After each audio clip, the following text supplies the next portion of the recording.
Hello my dear students, आज वही method है solution of quadratic equation by factorization में वही है, लेकिन प्रॉब्लम्स में थोड़ा सा डिफरेंस। लास्ट लेक्चर में जो हमने प्रॉब्लम्स लिए थे उसमें ऐसे you to given the three terms, आपको थ्री टर्म्स दिए गए थे और यहां पे यदि आप ऑब्जर्व करोगे तो हर एक इसमें केवल दो ही टर्म प्रेजेंट है, केवल दो टर्म, और वो जो दोनों टर्म्स है उसमें वेरिएबल भी प्रेजेंट है। तो ऐसे प्रॉब्लम को हम किस तरीके से सॉल्व कर सकते हैं यह हमें आज के लेक्चर में देखना है। एंड दैट्स वेरी सिंपल, बहुत इजी। देखो इक्वेशन दिया गया है 20y square minus 400y is equal to 0। फिर से इस प्रॉब्लम की तरफ आपको देखना है, दोनों केवल दो टर्म्स प्रेजेंट है, केवल दो टर्म्स, और दोनों के दोनों टर्म्स में वेरिएबल प्रेजेंट है। क्या प्रेजेंट है? वेरिएबल प्रेजेंट है। तो ऐसे वक्त हम क्या करते हैं, दोनों में से कॉमन टर्म निकालना है। क्या करना है? Common term. For example 20y square को हम किस तरीके से लिख सकते हैं? तो 20 यानी 2 इंटू 10, या तो रहने दो ऐसे 20 इंटू y इस तरीके से लिखते हैं। बाद में 400 को किस तरीके से लिख सकते हैं? 400y को यानी 20 into 20 that is equal to 400 into y। तो यहां पे कॉमन टर्म क्या है? तो दैट इज 20 और उसी के साथ है y, तो 20y is the common term. 20y क्या हो रही है? Common term. So 20y is the common term. Clear? 20y is the common term. Then 20y square जो है यहां पे क्या बचा हुआ है? That is y only. So इसके जगह पे हमें क्या लिखना है? y, you the minus sign as it is, और 400y जो है यहां पे केवल 20 बचा हुआ है, यानी 20 इज इक्वल टू 0। क्लियर? अभी देखो यहां पे क्या होता है, 20 इंटू y बराबर है 20 को यदि हम इधर ट्रांसफर कर देते हैं तो 0/20 का मतलब होता है that is 0।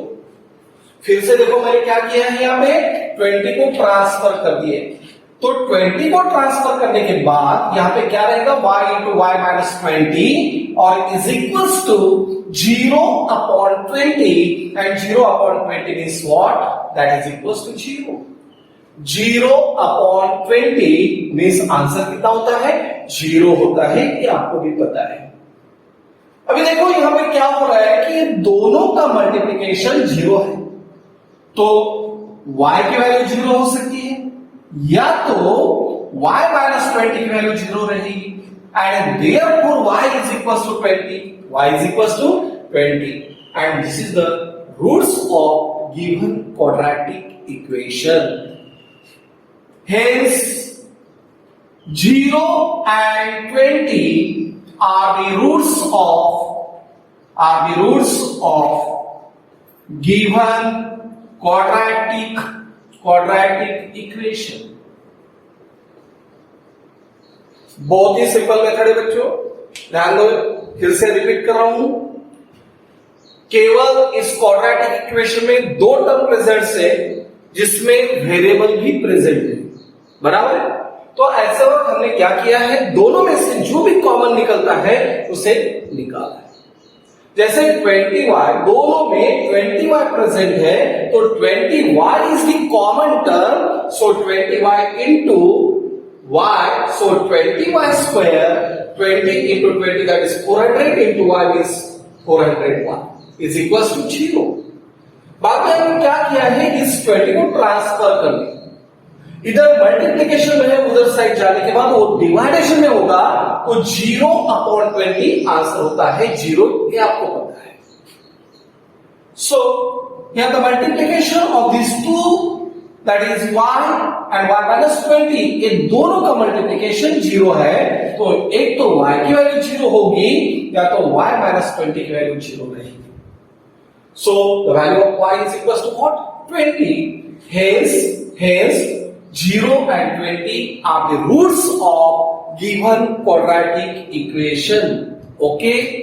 Next problem, 100l square plus 25l is equals to 0.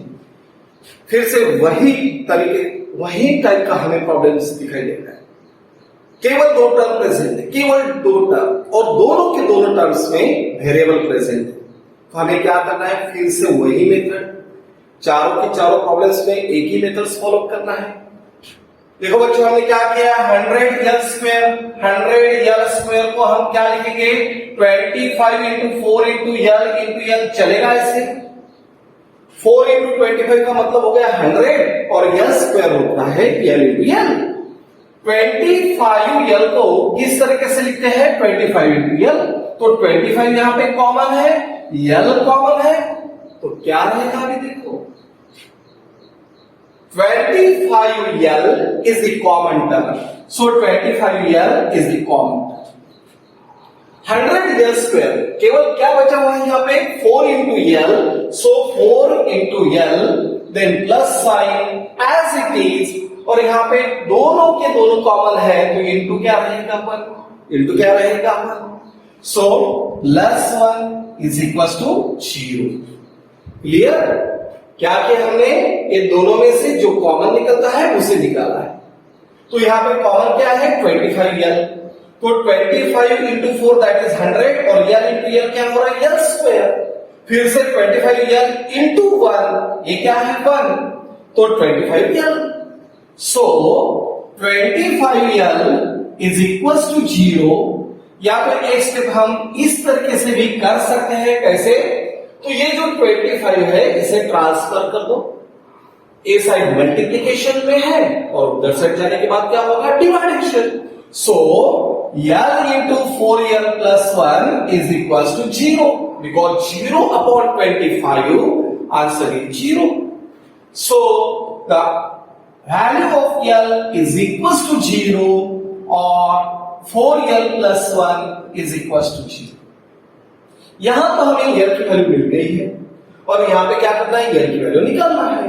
तो 4l as it is, plus 1 को ट्रांसफर कर दो यानी -1। So the values of l is equal to -1 upon 4। This is the value of l, again this is again the value of l। Hence क्या होगा यहां पे, तो 0 and -1/4 are the roots of given quadratic equation. Given quadratic equation. Are you understand? इतना simple problem यहां पे है। ठीक है, क्या किया हमने, फिर से देखो, यहां पे हमें एक बात दिखाई दे रही है कि इस क्वाड्रेटिक इक्वेशन में केवल दो टर्म प्रेजेंट है और दोनों के दोनों टर्म्स में वेरिएबल आ रहा है। तो ऐसे वक्त क्या करना है, हमें दोनों टर्म में से जो भी कॉमन मिलता है उसे निकालना है। कॉमन निकालने के बाद हमें 2 का मल्टीप्लिकेशन मिलेगा, बराबर है। जैसे यहां पे l इंटू 4l प्लस 1 का मल्टीप्लिकेशन मिला है और दैट इज इक्वल टू 0। तो l की वैल्यू हम 0 लेंगे या तो इस ब्रैकेट की वैल्यू 0 लेंगे, यानी 4l is equal to -1, so l is equal to -1/4। And these are the roots of quadratic equation. Okay. Next problem, 7m square is equal to 21m. क्या करना है हमें यहां पे, ये दोनों के दोनों टर्म्स एक ही साइड लेके जाना है, एक साइड कौन सी है, तो दैट इज 7m स्क्वायर। इधर प्लस है तो इसे इधर ट्रांसफर करने के बाद होगा -21m इज इक्वल टू 0। अभी फिर से हमें देखना है कि ये दोनों में कॉमन टर्म क्या है, दोनों में कॉमन टर्म क्या रहेगा। तो देखो 7m स्क्वायर को हम लिखते हैं 7 इंटू 1 इंटू m चलेगा इससे, और 21m को हम लिखते हैं 7 इंटू 3 इंटू m। तो देखो बच्चों, यहाँ पे 7 कॉमन है, उसी के साथ m भी कॉमन है, तो मतलब कॉमन कौन सी टर्म हो रही है, 7m, ये टर्म कॉमन हो रही है, बराबर है। तो हमारी आदत एक ही है कौन सी कि कॉमन टर्म को बाहर निकालो, बस हो गया। तो यहाँ पे 7m हमने कॉमन निकाला है। अभी 7m कॉमन निकालने के बाद यहाँ पे क्या रहेगा, तो m into 1, m into 1 का मतलब होता है m। Then give the sign as it is, हमें साइन चेंज नहीं करना है। और 21m तो यहाँ पे बचा क्या है, that is 3, so 3 is equal to 0। एक बार चेक करके देखो, 7 into m यानी 7m square, 7 into 3 that is 21 into m and that is equal to 0। तो फिर से हमने क्या किया है, 7 को ट्रांसफर कर दिए। 7 को ट्रांसफर कर दिए तो 0/7 हो जाएगा, और 0/7 का आंसर क्या होता है, 0 होता है, ये आपको भी पता है। So m into m minus 3 is equal to कितना हो रहा है, 0 हो रहा है। ऐसे क्या किया हमने, 7 को ट्रांसफर कर दी, 0/7, so m into m minus 3 is equals to 0 and therefore m is equals to 0 और m minus 3 is equals to 0 होगा। तो देखो बच्चों यहाँ पे m की वैल्यू हमें क्या मिलनी है, that is 3। तो hence 0 and 3 are the roots of given quadratic equation। Last में इस तरीके से स्टेटमेंट लिखना है। इतनी सारी मेहनत कर रहे हैं हम लोग आंसर निकालने के लिए, तो लास्ट आंसर तो हमारा फर्ज बनता है कि लिखो, अच्छे से लिखो, बराबर है। तो इस तरीके से प्रॉब्लम सॉल्व करना है। उसके बाद 3y square is equal to 15y, ऐसा में प्रॉब्लम। फिर से वही बात आ रही, फिर से दो ही टर्म प्रेजेंट और दोनों टर्म में वेरिएबल भी प्रेजेंट है। तो क्या करेंगे, पहले दोनों के दोनों टर्म्स एक ही साइड लेके जाएंगे, that is 3y square minus 15y is equal to 0, बराबर। अभी दोनों में से कॉमन क्या होगा, तो कॉमन किस तरीके से निकालना है ये भी आपको हर एक प्रॉब्लम में बता रहा हूं। तो जैसे 3y स्क्वायर को हम कैसे लिखेंगे, 3 into 1 into y into y, चलेगा इससे। और 15y को हम लिखते हैं 3 into 5 into 1। तो ये हो गया हमारा 3 कॉमन और इसी के साथ y कॉमन, तो बन गई term 3 into y that is 3y। 3y हमने कॉमन निकाला है, तो y square 3y square instead of 3y square there is only y, केवल y बचेगा। और 15y के पास क्या रहेगा, केवल 5। तो यहां पे हमने minus sign as it is और 5 लिखा है इज इक्वल टू 0। तो फिर से ये 3 को हम उधर ट्रांसफर कर देंगे, 0/3 तो 0/3 होगा 0, तो y into y minus 5 is equal to हो रहा है 0। So y is equal to 0 और y minus 5 is equal to 0, तो y की वैल्यू हो रही है that is 5 and hence 0 and 5 are the quadratic solution या तो रूट्स बोलो, कोई फर्क पड़ने वाला नहीं है, roots of quadratic equation. Are you understand? तो इस तरीके से आपको और 6 प्रॉब्लम्स असाइनमेंट में दिए जाएंगे और उसकी प्रैक्टिस आपको करना है। देखो ये प्रॉब्लम्स में हमने क्या देखा हुआ है, एक पॉइंट नोट डाउन किया है कि केवल उस क्वाड्रेटिक इक्वेशन में 2 टर्म प्रेजेंट है और दोनों के दोनों टर्म्स में वेरिएबल प्रेजेंट है। तो ऐसे वक्त हमने क्या किया है, केवल कॉमन टर्म्स बाहर निकाली और बाद में दोनों का मल्टीप्लिकेशन क्या किया है, हमने 0 दिखाया है। तो हमें ऑटोमेटिकली y की वैल्यू जो भी वेरिएबल है उसकी वैल्यू मिल रही है। देखो जो अभी फिर से क्वाड्रेटिक इक्वेशन में केवल 2 ही टर्म प्रेजेंट है, लेकिन डिफरेंस क्या है, तो एक टर्म में वेरिएबल प्रेजेंट है और दूसरे टर्म्स में वेरिएबल नहीं है, बराबर है। तो ऐसे वक्त हम क्या करते हैं, कौन सा फॉर्मूला यूज करेंगे, तो a square minus B square is equal to a plus B into A minus B. ये फॉर्मूला इस प्रॉब्लम को सॉल्व करते समय हमें यूज करना है। कौन सा फॉर्मूला है? A square minus B square is equal to A plus B into A minus B. तो देखो फर्स्ट प्रॉब्लम क्या है, X square is equal to 3। Clear? हमें इस इक्वेशन को ये फॉर्म में लिखना है, that is A square minus B square के फॉर्म में। तो देखो यहां पे हमने क्या किया है, एक्स स्क्वायर और इस 3 को इधर ट्रांसफर कर दिए तो minus 3। X square minus 3 is equal to 0। वैसे अभी देखो X square already A square के फॉर्म में है, लेकिन 3 यहां पे बी स्क्वायर के फॉर्म में लिखना है। 3 को हम कैसे लिख सकते हैं? देखो यहां पे 3 को हम लिखते हैं रूट ऑफ 3 होल स्क्वायर। क्या लिखते हैं? रूट ऑफ 3 होल स्क्वायर लिख सकते हैं इसे। यानी 3 को हमने स्क्वायर के फॉर्म में लिखा है, तो 3 का तो स्क्वायर रूट निकलता नहीं, बराबर है। तो इसलिए हमने क्या किया है, स्क्वायर रूट में 3 लिख दिए और उसका स्क्वायर कर दिए। तो यहां पे क्या होगा, देखो रूट 3 इंटू रूट 3, तो मतलब क्या होता है, root 3 into root 3 that is root of 3 into 3 यानी 9, और स्क्वायर रूट ऑफ 9 का मतलब होता है 3। करेक्ट? सो 3 को हमने कैसे लिखा है, रूट 3 इंटू रूट 3 यानी रूट 3 का square. Clear? So X square minus root 3 whole square is equal to 0। अभी देखो यहां पे जो फॉर्म हमें दिखाई दे रहा है, that is A square minus B square. Formula होगा a plus B into A minus B.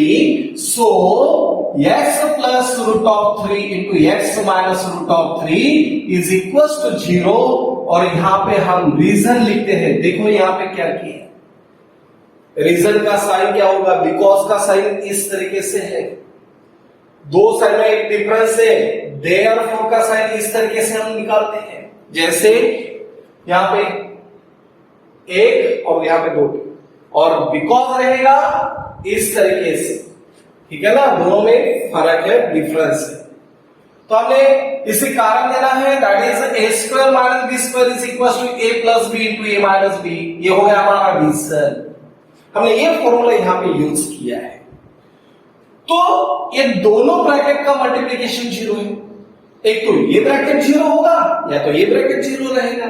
So x plus root of 3 is equal to 0 और x minus root of 3 is equal to 0 होगा।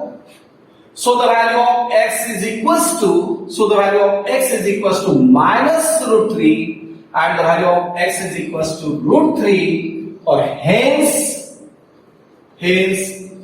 minus root 3 and minus root 3 are the roots of quadratic equation। बच्चों यहां पे हमने एक बात observe की है, क्वाड्रेटिक इक्वेशन में केवल 2 टर्म प्रेजेंट है। एक टर्म में वेरिएबल प्रेजेंट है और दूसरे टर्म में वेरिएबल नहीं है। तो ऐसे वक्त हमने कौन सा फॉर्मूला यूज किया है, A square minus B square is equal to A plus B into A minus B. तो आपको आंसर मिल जाएगा। ठीक है बच्चों, next problem, 9x square minus 25 is equal to 0। फिर से हमें इसे quadratic form A square minus B square के फॉर्म में लिखना है। तो 9 को हम कैसे लिखेंगे, 3 उसके साथ x, तो ये बन गया 3x square. So 3 square that is 9x square, so 9x square minus 25 का स्क्वायर के फॉर्म में लिखना है। सो 5 स्क्वायर इज इक्वल टू 0। फिर से फॉर्मूला दिखाई दे रहा है हमें, that is A square minus B square, A square minus B square. तो एक ब्रैकेट में, पहले ब्रैकेट में हम उनकी एडिशन लेते हैं और सेकंड ब्रैकेट में दोनों की सब्ट्रैक्शन और is equal to 0। And therefore यहां पे हमने कौन सा फॉर्मूला यूज किया है, तो ये बताना है, that is A square minus B square is equal to A plus B into A minus B. इस फॉर्मूला को हमने यहां पे यूज किया है। So 3x plus 5 is equal to 0 और 3x minus 5 is equal to 0। यहां पे क्या होगा, अभी 3x is equal to minus 5 होगा इससे 5 का हमने ट्रांसफर कर दिया -5, तो यहाँ पे 3x इज इक्वल टू क्या रहेगा 5। Therefore x is equal to -5/3, तो यहाँ पे x इज इक्वल टू होगा 5/3 and hence -5/3 and 5/3 are the roots of quadratic equation. Okay, next problem हमें लेना है 4z² - 13 इज इक्वल टू 0। फिर से हमें क्या करना है, जो प्रॉब्लम दिया गया है उसके लेफ्ट हैंड साइड को हम कन्वर्ट करेंगे a² - b² के फॉर्म में। तो क्या होगा, यहाँ पे 4 को हम लिखते हैं 2 और z होल स्क्वायर, चलेगा ऐसे। 2 स्क्वायर का मतलब हो गया 4 और z स्क्वायर माइनस 13 को किस तरीके से लिख सकते हैं? 13 is not a perfect square number. Perfect square number का मतलब होता है उस नंबर को हम स्क्वायर के फॉर्म में भी लिख सकते हैं, तो उसे हम परफेक्ट स्क्वायर नंबर बोलेंगे। On the other hand, if it is possible the square root of the given number, then the number is a perfect square. यदि नंबर का दिया हुआ जो नंबर है उसका ये हम स्क्वायर रूट निकाल सकते हैं तो वो परफेक्ट स्क्वायर रहेगा, या तो स्क्वायर के फॉर्म में हम लिख सकते हैं तो भी उसे परफेक्ट स्क्वायर बोलेंगे। तो 13 is not a perfect square, 13 perfect square नहीं है। तो हमने क्या किया है, फिर 13 को रूट में लिख दी और इनका स्क्वायर कर दी, तो क्या होगा, that is root of 13। Square का मतलब होगा 30, तो root of 13 whole square is equal to क्या होगा 0 होगा बच्चे, होगा इस तरीके से। ओके, तो अभी कौन सा फॉर्म हमें मिला है, दैट इज a² - b²। तो एक ब्रैकेट में, पहले ब्रैकेट में हम क्या करेंगे, दोनों की addition, that is 2z plus root of 13। Second bracket में होगा 2z plus root of 13 and that is equal to 0 होगा ऐसे। तो यहां पे हमने फिर से कौन सा फॉर्मूला यूज किया है, that is a² - b² and a plus b into a minus b। इस फॉर्मूला का हमने यहां पे यूज किया है। So 2z plus root of 13 is equal to 0 होगा, या तो और 2z plus root of 13 is equal to 0। So 2z is equal to root of 13 को हम ट्रांसफर करते हैं तो माइनस रूट ऑफ 13 होगा, यानी z is equal to minus root of 13 divided by 2। और यहां पे फिर से क्या होगा, देखो, तो सॉरी, यहां पे क्या चाहिए माइनस, यहां पे फिर से क्या चाहिए माइनस, तो twice z is equal to क्या रहेगा, root of 13। Clear? So z is equal to होगा रूट ऑफ 13/2, और लास्ट में हमें आंसर लिखना है minus root of 13/2 and root of 13/2 are the roots of given quadratic equation. Clear? Last problem इसी type में हम लेते हैं 9x² - 100 इज इक्वल टू 0। फिर से वही बात आ रही है, दो टर्म, एक टर्म में वेरिएबल प्रेजेंट है, एक टर्म में नहीं, तो फिर से हमें कौन सा फॉर्मूला यूज करना है, a² - b² का फॉर्मूला। कौन सा, a² - b²। तो क्या करेंगे हम, देखो क्या करेंगे, तो 9x² को हम लिखते हैं 3x होल स्क्वायर, लिखेंगे क्या होता है 3² यानी 9 और x² ऐसे, माइनस 100 को हम लिखते हैं 10², चलेगा ऐसे। तो ये बन गया हमारा फॉर्मूला a² - b²। तो पहले ब्रैकेट में दोनों की एडिशन, सो 3x प्लस 10, और सेकंड ब्रैकेट में हम दोनों की लेते हैं subtraction, 3x minus 10 is equal to 0। हो रहा है ऐसे। अभी देखो यहां पे क्या होता है, 3x plus 10 is equal to 0 होगा, और 3x minus 10 is equal to 0। तो 3x is equal to minus 10, so x is equal to -10/3। और यहां पे होगा 3s is equal to 10, so s is equal to 10/3 और लास्ट में हमें आंसर लिखना है। आंसर क्या लिखोगे आप? -10/3 and 10/3 are the roots of given quadratic equation। यहां पे हमें रीजन देना है। रीजन होगा a² - b² is equal to a plus b into a minus b। तो इस तरीके से रीजन रहेगा। देखो बच्चों, आज जो हमने प्रॉब्लम्स पढ़े, क्वाड्रेटिक इक्वेशन में केवल 2 टर्म्स प्रेजेंट है। पहले टाइप में देखा है कि दोनों के दोनों टर्म्स में वेरिएबल प्रेजेंट था, तो ऐसे वक्त हमने कॉमन की मेथड यूज की है, कॉमन निकाल के उसे सॉल्व किया है। और सेकंड मेथड्स में हमने देखा हुआ है कि केवल 2 टर्म्स प्रेजेंट है, एक टर्म्स में वेरिएबल है और दूसरे टर्म्स में वेरिएबल प्रेजेंट नहीं है। तो ऐसे वक्त हमने किसका सपोर्ट लिया है? कौन से फॉर्मूला का सपोर्ट लिया है? तो a² - b² a formula, that is a² - b² होता है a plus B into a minus B. ये फॉर्मूला हमने यूज किया और उसे सॉल्व किया। तो इस तरीके से आपको फिर से असाइनमेंट में कुछ प्रॉब्लम्स दिए जाएंगे, वो आपको सॉल्व करना है। साल भर यदि आप इसी तरीके से वीडियोस देख के असाइनमेंट यदि सॉल्व करते रहोगे तो टोटल कोर्स आपका अच्छी तरह से हो जाएगा। पूरा सिलेबस हम कवर करेंगे, पूरा syllabus through out year. Okay, और चैप्टर्स होने के बाद या तो वीकेंड में हम एक टेस्ट भी आपको सॉल्व करने के लिए देंगे। ठीक है बच्चों? Okay, bye.